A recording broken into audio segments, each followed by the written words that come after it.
Hi అండి అందరికీ. ఈరోజు నేను చేసేది ఏంటో తెలుసండి, సేమియా పులిహోర.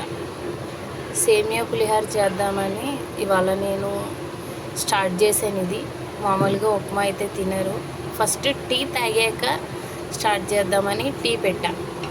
హాస్టల్లో అందరూ మార్నింగ్ టీ తాగుతారు కాబట్టి టీ స్టార్ట్ అయిపోయినాక స్టార్ట్ చేస్తున్నాను. సేమియా అయితే ఉడికిపోయిందండి. ఇప్పుడు నేను అది ఒక జల్లెడలో పోసి దాన్ని పైప్ కింద పెట్టాను. ఆ జిగురంతా పోయే వరకు కూడా ఆ సేమియా చల్లగా అయిపోవాలి. అప్పుడే సేమియా అనేది పొడి పొడిలాడుతూ బాగా వస్తుంది. అందుకోసం నేను చల్లటి వాటర్ అయితే పోసేసాను. అది బాగా వాటర్ దిగిపోవాలండి. దిగిపోయినాక ఆరబెట్టాలి దాన్ని. ఆ జిగురంతా పోయే వరకు దాన్ని చేసేసి పక్కన పెట్టేసుకుందాం. ఇప్పుడు ఒక కళాయి పెడుతున్నాను. కళాయిలోకి కావాల్సిన పదార్థాలన్నీ ఇక్కడ ఉన్నాయి. పల్లీలు ఇంకా ఇవి మసాలా దినుసులు అన్నీ కూడా రెడీ పెట్టేసినాను. పోపు దినుసులు కూడా వేయాలి కాబట్టి చూడండి, శనగపప్పు, మినపప్పు, ఆవాలు, జీలకర్ర అన్నీ వేస్తున్నాం. పల్లీలు కూడా వేసినాం చూడండి. కొంచెం పల్లీలే ఎక్కువ ఇష్టపడి తింటారు కాబట్టి పల్లీ అనేది కొంచెం ఎక్కువ యాడ్ చేశాను నేను. బాగా అన్నీ రెడ్ కలర్లో వచ్చేంత వరకు దాన్ని కుక్ చేసుకోవాలి. అసలు మండే ఉప్మా తినాలి అంటేనే హాస్టల్లోని పైనుంచి కిందకి అసలు ఎవరు దిగరు, ఉప్మానా అంటారు జనాలు. సో నిన్న సేమియా పులిహోర చేశాను, అందరూ తిన్నారు. నిన్న మాత్రం యాక్చువల్గా ఉప్మా చేస్తే అసలు ఎవరు తినరు. ఉప్మా అనగానే మొహాలు ఎక్కడికో వెళ్ళిపోతాయి. సో అందుకని సేమియా పులిహోర చేద్దామని నిర్ణయించుకున్నా. సేమియా పులిహోర చేసేమాట చూడండి, ఇలా బ్రౌన్ కలర్ వచ్చేంత వరకు దీన్ని కుక్ చేసుకోవాలి.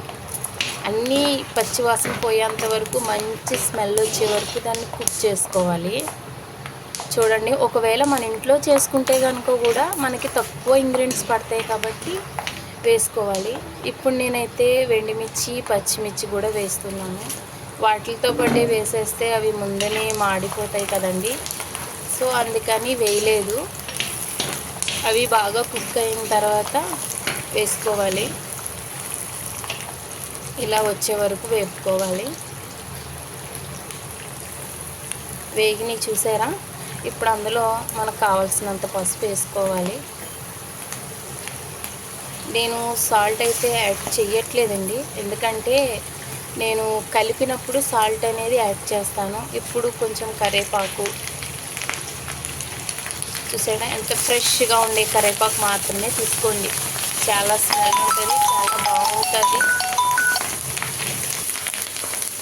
ఓకే ఫ్రెండ్స్, అలా రెడ్ కలర్ వచ్చేంత వరకు దాన్ని కుక్ చేసుకోవాలి. ఓకే ఫ్రెండ్స్, ఇక్కడైతే మనకి ఇది ఆరిపోయింది పూర్తిగా. చూడండి, ఇలా పొడి పొడి ఆడినప్పుడే మనం దాన్ని తాలింపులో వేసుకోవాలి. చూడండి, మనకి రైస్ ఎలాగో ఈ సేమియా కూడా అంతే. సేమియా కూడా బాగా ఆరిపోవాలి. చూడండి, నేను కొంచెం ఆయిల్ అయితే యాడ్ చేసి ఫ్యాన్ కింద పెట్టాను, నాకు ఎక్కువ కాబట్టి.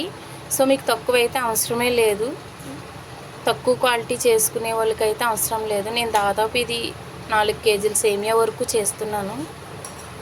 మొత్తం సేమియా అంతా వేసుకొని లైట్గా సాల్ట్ వేసుకుంటూ నేను కలుపుతూ ఉంటాను. ఒకేసారి కలిపితే అవ్వదు ఫ్రెండ్స్. ఓకే ఫ్రెండ్స్, చూడండి మొత్తం కలిపేసినాను, అయిపోయింది. మీకు నచ్చితే కనుక లైక్ చేయండి, షేర్ చేయండి, తప్పకుండా సబ్స్క్రైబ్ అయితే చేయండి ఫ్రెండ్స్. Okay friends.